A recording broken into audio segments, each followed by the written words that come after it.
Welcome back. Now, one of the ways that you get more people to view your content is to get them to subscribe to your channel. And of course, they can come to any of your videos and subscribe to your channel, or they can come to your channel page and then they can find the subscribe button. We can also give people a persistent link to your subscribe area so that they can subscribe. So what you're going to want to do is you're going to want to go to your channel button and get your channel address. Now, once we have our channel link, what we're going to want to do is we're going to want to make it look like the link that's at the bottom here. So what we're going to do is we're going to take this information and we're going to copy it.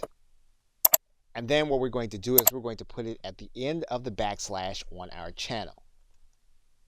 Then what we're going to do is we're going to take this entire URL, we're going to copy it, and then we're going to distribute this to those whom we want to subscribe.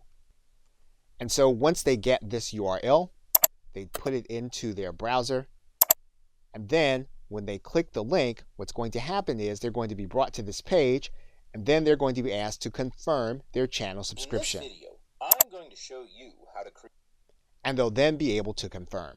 And that is then how you would create your channel link to distribute it to other individuals to subscribe to your channel. Okay, so with that, thanks, and I will see you in another video.